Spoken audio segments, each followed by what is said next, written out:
घर में मैं और मेरे ससुर ही हुआ करते थे और एक नौकरानी होती थी जो कि मेरे साथ सोती थी। जब मैं सुबह उठती तो मेरे पेट पर काली स्याही लगी होती थी।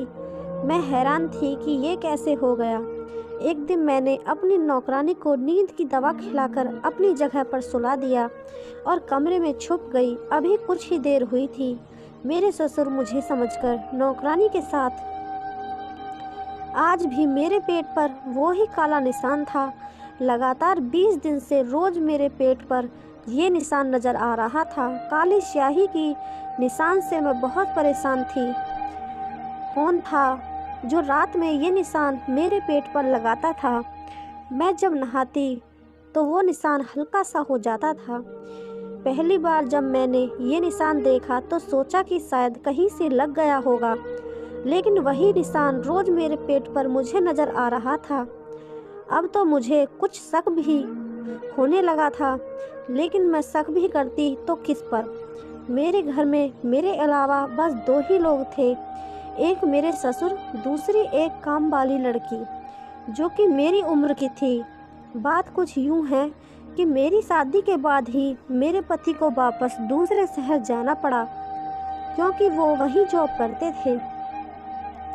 मेरे ससुराल में मेरे ससुर ही थे। सास का पहले ही मृत्यु हो चुकी थी और मेरे पति दीपक अपने माता पिता के इकलौते थे, लेकिन जॉब दूसरे शहर में करते थे और मुझे कहते थे कि तुम्हारा वीज़ा लगवा कर तुम्हें भी बाहर बुलवा लूँगा। मैं अपने पति के जाने पर बहुत उदास थी। घर में एक ही नौकरानी थी जो दिन रात वहीं रहती थी, वरना तो घर में मैं और मेरे ससुर ही अकेले होते थे। लोग तरह तरह की बातें ना बनाएं, इसलिए मेरी शादी से कुछ दिन पहले ही एक नौकरानी दिन रात के लिए रख दी गई थी, जो हर काम करती थी और रात को मेरे साथ सो जाती थी। वो भी नौजवान लड़की थी। पहले तो मेरे ससुर का ज़्यादातर समय अपने कमरे में ही गुजरता था या फिर लाउंज में टीवी देखकर, लेकिन लाउंज में भी वो तभी आते थे जब उन्हें नाश्ता या खाने की ज़रूरत होती। मेरे ससुर बहुत अलग किस्म के इंसान थे।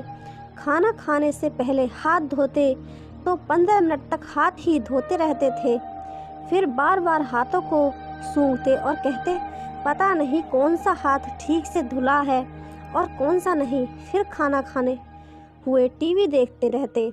मुझसे वो ज़्यादा बात भी नहीं करते थे, बस काम होता तो बुला लेते थे, वरना आवाज़ न देते। मैं पूरा दिन उस नौकरानी से घर के काम करवाती और साथ साथ बातें भी करती रहती थी।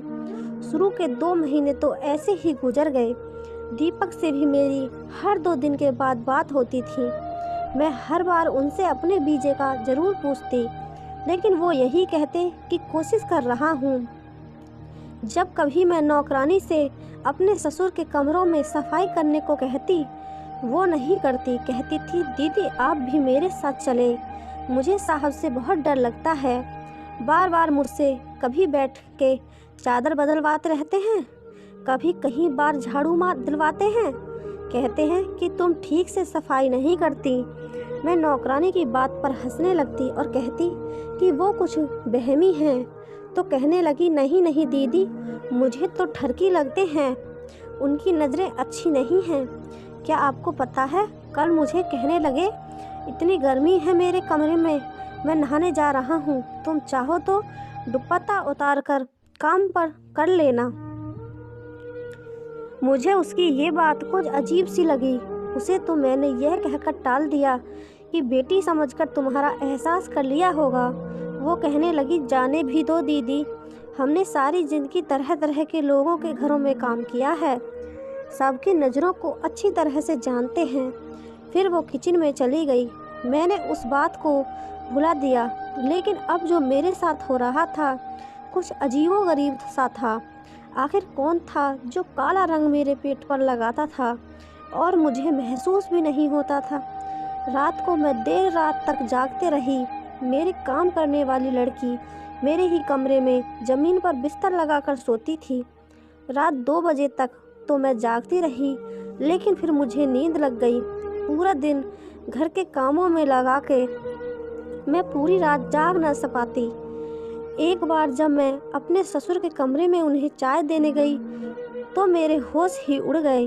वो काली स्याही को उंगली से लगाए खाली कागज पर कुछ आड़ी टेढ़ी लकीरें खींच रहे थे। मैं तो उन्हें शाम की चाय देने के लिए गई थी, लेकिन जो कुछ देख चुकी थी मेरे होश उड़ाने के लिए काफ़ी था। जब उनके मुझ पर नज़र पड़ी तो पहले तो मैं घबरा गई, फिर मुझे देखकर गुस्से से बोले, तुम बिना पूछे क्यों मेरे कमरे में आ जाती हो? क्या तुम्हें किसी ने ये तमीज़ नहीं सिखाई कि दरवाजे पर पूछकर इजाज़त मिलने पर अंदर आते हैं? पहली बार उन्होंने मुझे इस लहजे में कहा, मेरे तो रंग फीका हो गया। मैं वापस पलट गई और सीधा अपने कमरे में आ गई। मेरे दिल की धड़कनों का यह आलम था कि जैसे सीने से दिल निकलकर बाहर ही आ जाएगा। मुझे अपने पेट पर लगा स्याही निशान दिमाग में घूमा तो क्या वो निशान मेरे ससुर? ये ख्याल आते ही मेरी रूह कांपने लगी। ये अजीब सी बात थी, मुझे सोचते ही झुरझुरी सी होने लगी। पहले तो मैं दिल ही दिल में इस बात से इनकार करती रही, वो मेरे पापा की जगह हैं, मैं ऐसा कैसे सोच सकती हूँ। लेकिन एक अटल हकीकत थी कि मेरे पेट पर ये निशान होता था और मेरे ससुर भी वही रंग की स्याही में सफ़ेद कागज़ पर कुछ लकीरें खींच रहे थे। एक बार मैं अपने कमरे से निकलकर किचन में गई तो मेरे ससुर नौकरानी से बिल्कुल पीछे खड़े थे। वो ध्यान से बर्तन धो रही थी। वो उसके इतने करीब थे कि शायद चंद इंच का फासला हो। मुझे बात बहुत अजीब सी लगी। इसका मतलब कि नौकरानी उस दिन ठीक कह रही थी कि मेरे ससुर की नज़र और नीयत अच्छी नहीं है। मैं किचन में चली गई और मैंने अपने ससुर से कहा कि पापा आप यहाँ क्या कर रहे हैं, क्योंकि मैंने उन्हें आज से पहले कभी किचन में नहीं देखा था। वो मेरी आवाज़ पर बुरी तरह से हड़बड़ाए। मुझे किचन में देखकर कुछ अलग से होने लगे। मेरी आवाज़ पर वो नौकरानी बर्तन धोना छोड़कर मुझे देखने लगी। वो भी शायद मेरे ससुर के आने से बेखबर थी। पापा अजीब नज़रों से हम दोनों को देख रहे थे। मैंने नौकरानी को नज़रअंदाज किया और ससुर से किचन में आने की वजह पूछने लगी। वो कहने लगे कि मैं इस नौकरानी को छुट्टी करवा दूंगा। ये झाड़ू देकर बिना हाथ धोए बर्तन धो रही है, इसके हाथ गंदे हैं। वो परेशान सी हो गई, कहने लगी साहब क्यों झूठ बोल रहे हैं, मैंने सबसे पहले हाथ धोए थे, इसके बाद ही किचन के बर्तनों को हाथ लगाया था। मेरे ससुर तो उस नौकरानी से बहस कर उतर आए। कहने लगी कि तुम झूठ बोल रही हो, मेरे बेटे के पैसे हराम के हैं क्या? तुम्हें तनख्वाह भी दूं और तुम झाड़ू वाले हाथों से बर्तन धोती हो? यह तो मैंने आज देख लिया, वरना ना जाने तुम कब से गंदे बर्तनों में ही हमें खाना दे रही हो। मैंने अपने ससुर से बहुत कहा कि आप यहाँ से चले जाइए, मैं खुद नौकरानी से बात कर लूँगी, लेकिन वो भी मुझ पर गुस्सा करने लगे। कहने लगे तुम्हारी ही नरमी का नतीजा है, वरना मैं इस लड़की को 2 दिन में सीधा कर दूं।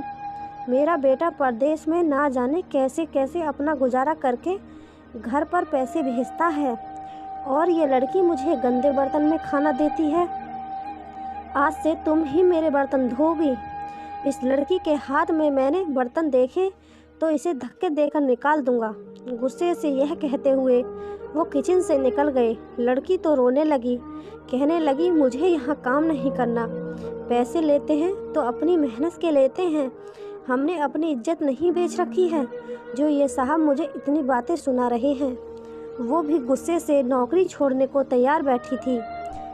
मैंने उसे अपने गले लगाकर चुप करवाया। मैं ससुर के साथ अकेली नहीं रहना चाहती थी। मुझे यह हौसला था कि एक औरत मेरे साथ रहती है। अभी तो मैं एक परेशानी से निकल नहीं पाई थी कि मेरे पेट पर काली स्याही के निशान आता कहाँ से है और एक नौकरानी के कमरे में होते हुए कैसे मेरे ससुर मेरे कमरे में आ सकते हैं। मैंने नौकरानी से कहा कि तुम बर्तनों को हाथ न लगाना, मैं खुद धो लूँगी, लेकिन तुम काम छोड़कर मत जाओ। मैंने बड़ी मुश्किल से नौकरानी को राजी करके किचन से बाहर निकाला। तभी लाउंज में मेरे ससुर मेरे पति पर फ़ोन से बहस कर रहे थे कि वो नौकरानी को घर से निकाल दें, लेकिन मैं भी सोच चुकी थी कि दीपक से साफ कह दूंगी कि नौकरानी को मैं कभी छुट्टी नहीं दूंगी। अब तो मैं बिल्कुल भी अकेले रहना के हक में नहीं थी। मैं दीपक से भी कह दिया कि अगर नौकरानी घर से गई तो मैं भी मायके चली जाऊंगी। पापा को बर्तनों से तकलीफ है तो मैं खुद धो दूंगी। मेरे पति ने अपने पापा को न जाने कैसे समझाया, क्योंकि अब वो बहस नहीं करते थे। मैं खुद बर्तन धोने लगी। मैं खाना ससुर के सामने खुद रख देती थी। अभी मैं कुछ देर आराम के लिए अपने कमरे में जाने लगी तो वो मुझसे कहने लगे कि आज के बाद मुझे ये नौकरानी मेरे कमरे में नजर न आए। आज के बाद मेरे कमरे की सफाई का ख्याल तुम रखोगी। यह सुनकर मैंने इस बात में सर हिला दिया। मैंने सोचा कि अभी ससुर गुस्से में हैं, 2-4 दिन में काम कर देती हूँ, फिर खुद ही ठीक हो जाएंगे। लेकिन मुझे क्या पता था कि उनका मुझे अपने कमरे में बुलाने का मकसद क्या था। मैं जब ससुर के कमरे में पूछकर अंदर गई ताकि उनके कमरे में सफाई कर दूं, तो वो फिर से काली स्याही से उंगली डुबोई एक और सफ़ेद कागज़ पर लकीरें खींच रहे थे।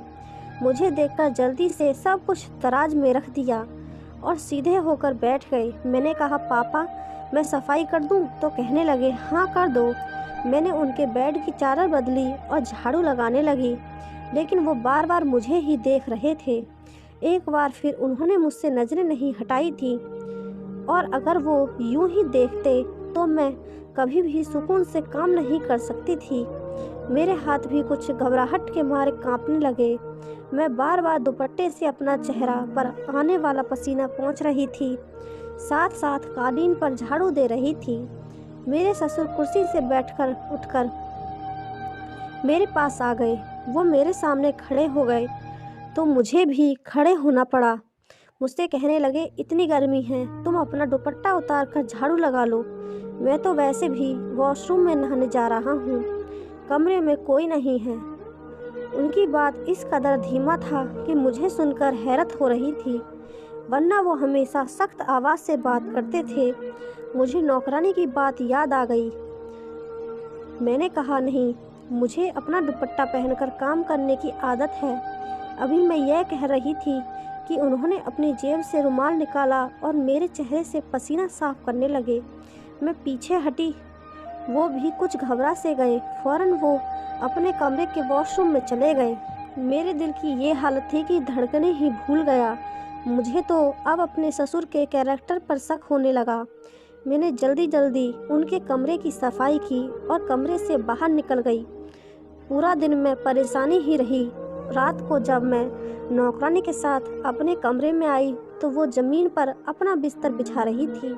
मैंने कहा, नीलम ज़रा इधर आओ, मेरी बात सुनो। मैंने सोचा मुझे नौकरानी से सारी बात बतानी चाहिए। वो अपना बिस्तर छोड़कर मेरे पास आकर बैठ गई। मैंने उससे कहा कि तुम जो कुछ भी मेरे ससुर के बारे में कहती हो, मुझे भी वो सच लगने लगा है। फिर मैंने उसे ये भी बता दिया कि रोज़ मेरे पेट पर एक काली स्याही का निशान होता है। वो ये बात सुनकर मुझे हैरत से फटी आंखों से देखने लगी। कहने लगी, दीदी मुझे तो आपके ससुर पर पहले से ही शक है। मुझे तो लगता है कि वो आप पर कुछ गलत ही करता है। हमारे गांव में भी एक ससुर ने गलत करके बहू से शादी कर ली थी। उसका पति भी बाहर रहता था। नौकरानी की बात सुनकर होश उड़ गए। पहले तो साहब मुझे देखता रहता था, और अब मेरी जब भी उन पर नज़र पड़ती है तो वो आपको ही देख रहे होते हैं। मुझे भी निकालने के चक्कर में हैं, इसलिए तो बिना वजह मेरे हर काम में नुक्स निकालते हैं। मेरा जी तो ये सब सुनकर घबराने लगा। अब मैं अपना कमरा लॉक करके सोने लगी थी। अब मेरे पेट पर निशान भी नहीं होता था। अब तो मुझे यकीन होने लगा था, रात को ज़रूर मेरे ससुर मेरे कमरे में आते हैं, शायद कोई गलत काम भी करते हैं। लेकिन ऐसा कैसे मुमकिन था? जब मैंने कमरा बंद करना शुरू किया, मेरे ससुर मुझे घूर घूर कर देखने लगे थे, लेकिन मैंने परवाह नहीं की। कुछ दिन के बाद ही मेरे ससुर तो मुझ पर चिल्लाने लगे। कहने लगे कि तुम अपने कमरे का दरवाज़ा क्यों लॉक करती हो? मेरा बेटा तुम्हें मेरी जिम्मेदारी पर छोड़ गया है। मुझे इस नौकरानी पर बिल्कुल भरोसा नहीं है, इसलिए मैं खुद आकर बार बार कमरे में झांकता हूँ कि कहीं यह कोई कीमती चीज़ चुरा कर भाग न जाए। ससुर की किसी बात पर मुझे भरोसा नहीं था। मैंने रात को दीपक से कह दिया कि मेरे वीजे का जल्द से जल्द बंदोबस्त करें, मुझे उनके पास जाना है। जो बात मुझे दीपक ने बताई, यह सुनकर तो मुझे रोना आने लगा। कहने लगे कि पापा ने मुझे तुम्हारा वीजा लगाने से सख्ती से मना कर दिया है। कहते हैं कि बहू को बाहर ही नहीं भेजेंगे। मैं ये सुनकर रोने लगी। मैंने कहा, दीपक, मुझे यहाँ नहीं रहना, या तो आप वापस आ जाएं या मुझे अपने पास बुला लें। कहने लगे, बस 1 साल की बात है, मैं वापस आ जाऊंगा, तुम बस 1 साल के लिए रह लो। मैं इस बात पर भी नहीं मानी थी, लेकिन दीपक अपनी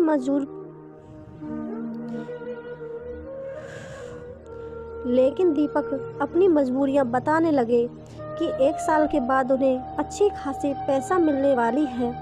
अगर छोड़कर आ गए तो उन्हें नुकसान हो जाएगा। मुझे अपने ससुर चिढ़ होने लगी थी। ना जाने वो क्या चाहते थे। मैं अपनी मर्जी से सांस भी नहीं ले सकती थी। कमरा बंद करती तो वो चीखने लगते। अपने सारे काम नौकरानी के बजाय वो मेरे जिम्मे लगा चुके थे। जिस तकलीफ से मैं गुजर रही थी वो मैं भी जानती थी। अब तो वो हर बात पर मुझे टोकने लगे। मैं अपने कमरे में दोपहर को आराम कर जाती तो एक हंगामा मचा देते कि तुम्हें मेरी कोई फिक्र नहीं और परवाह नहीं। मुझे खाना दे के समझती हो कि तुम्हारी जिम्मेदारी पूरी हो गई है। मैं दीपक से तुम्हारी शिकायत करूँगा। मैं उनके रोज़ रोज़ की बहस से तंग आ चुकी थी। मैंने कहा कि आप बताइए, मुझसे क्या काम है। मैं आपका कमरा खुद साफ़ करने लगी हूँ, आपके सारे काम करती हूँ, खाना चाय सब कुछ समय पर देती हूँ। इसके अलावा मेरी और क्या जिम्मेदारी है। वो कहने लगे कि तुम मेरे पास बैठकर मुझसे बातें नहीं करती, मुझे समय नहीं देती। यह काम मेरे लिए बेहद मुश्किल था कि मैं बैठकर उनके साथ बातें करती। भला मैं उनसे क्या बातें कर सकती थी। उन्हें खुद ही ये सोचना चाहिए था। ना ही उनका कोई दोस्त था कि वो घर से बाहर आ जाते या कोई दोस्त घर पर आए। गांव में भी उनके सख्त आवाज़ के चर्चे आम थे। लोग उनसे बात करने से पहले घबराते थे। इस बार मैंने उनकी बात से साफ इनकार कर दिया। मैंने कहा कि आपको मेरी शिकायत लगानी है, शौक से लगा दें, लेकिन मैं आपके साथ बैठ के बातें नहीं कर सकती। एक बहू होने के नाते जो कर सकती हूँ वो मैं कर रही हूँ। इससे ज़्यादा की उम्मीद आप मुझसे ना ही रखें तो बेहतर है। मेरी बात सुनकर वो गुस्से से भी भड़क गए, लेकिन मुझसे कुछ नहीं बोले। अपने कमरे में वापस चले गए। नौकरानी भी वहीं खड़ी सारी बातें सुन रही थी। कहने लगी, दीदी, आपने बिल्कुल ठीक किया है। भला आप कोई साहब की पत्नी थोड़ी हैं जो घंटों उनसे बातें करती रहें। मुझे नौकरानी की बात सही ही लगी। मेरा भला क्या रिश्ता था कि मैं उनसे बातें करती। मैंने सोचा अच्छा ही है, वो मुझसे नाराज़ हो गए हैं, कम से कम अब मुझे परेशान तो नहीं करेंगे। लेकिन जो मेरे साथ रात को हुआ, मैं तो बहुत डर गई।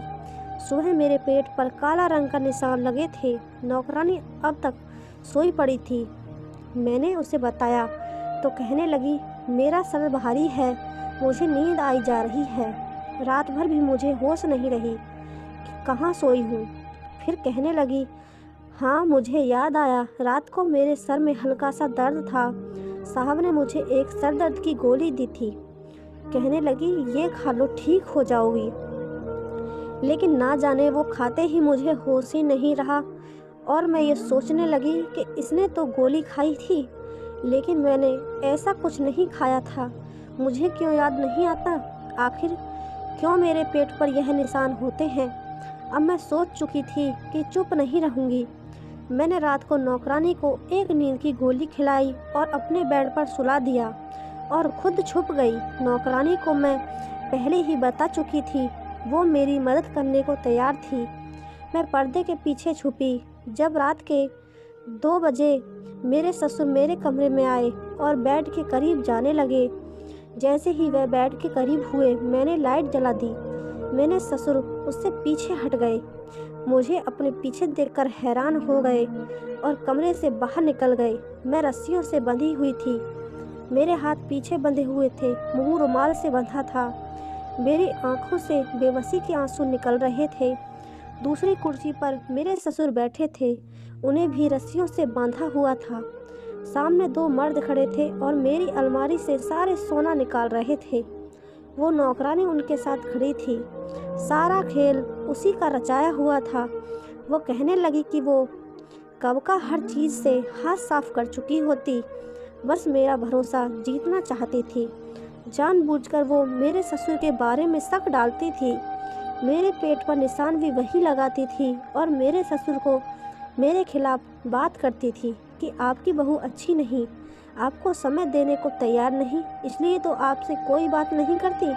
क्योंकि वो अच्छी तरह जानती थी कि मेरे ससुर कुछ वहमी हैं, इसलिए उनके सामने जानबूझकर झाड़ू वाले हाथों से बर्तन धोती थी।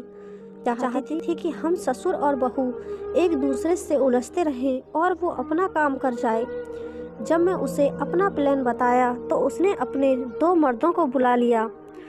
उसने कोई नींद की दवा नहीं खाई थी। वो मुझे और मेरे ससुर को एक कमरे में इकट्ठा करना चाहती थी और रात को उसने मेरे ससुर से कहा कि आपकी बहू मुझे पानी जगह पर सुलाकर रात को किसी और से मिलना चाहती है। अगर यकीन ना आए तो रात को कमरे में आकर देख लेना। इसलिए मेरे ससुर रात को मेरे कमरे में आए तो बेड के पास जाकर यही देखने लगे कि सो कौन रहा है। तभी मैंने लाइट जला दी। मुझे कमरे में देखकर वो वापस जाने लगे तो दरवाजे पर दो मर्द खड़े थे जिनके हाथ में तेज धार चाकू थे। इन मर्दों के कमरे में दाखिल होते ही नौकरानी उठकर खड़ी हो गई। हम दोनों बहू और ससुर को रस्सियों से बांधकर सब कुछ चोरी करने लगी।